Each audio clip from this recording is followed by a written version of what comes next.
সম্মানিত দর্শক, আসসালামু আলাইকুম। আশা করি আল্লাহ তাআলার অশেষ রহমতে আপনারা ভালো আছেন। মিজানের পাল্লায় সবচেয়ে ভারী হবে যে আমল।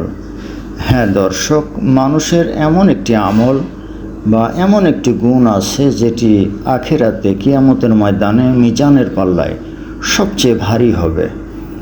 তো কী সে আমল, কী সে গুণ, চলুন জেনে নেওয়া যাক। আবু দারদা রাদিয়াল্লাহু তাআলা আনহু সূত্রে বর্ণিত, নবী সাল্লাল্লাহু আলাইহি ওয়াসাল্লাম বলেছেন, মিজানের পাল্লায় সৎ চরিত্রের চেয়ে অধিক ভারী আর কিছুই নেই। সুসানে আবু দাউদ, হাদিস 4799। তো সম্মানিত দর্শক, সৎ চরিত্র কি?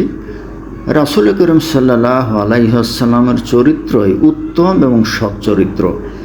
নবী করিম সাল্লাল্লাহু আলাইহি ওয়াসাল্লামের উত্তম চরিত্রই আমাদের জন্য অনুকরণীয় এবং অনুসরণীয় হতে পারে, এবং এই উত্তম চরিত্রই আখিরাতের ময়দানে মিজানের পাল্লায় আল্লাহ তাআলা অধিক ভারী হিসেবে গ্রহণ করবেন এবং মিজানের পাল্লাকে ভারী করে দেবেন।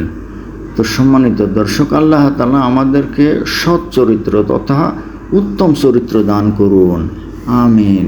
তো সম্মানিত দর্শক, ভিডিওটি ভালো লাগলে লাইক, কমেন্ট, শেয়ার করুন এবং আমার চ্যানেলটি সাবস্ক্রাইব করুন। আল্লাহ হাফেজ।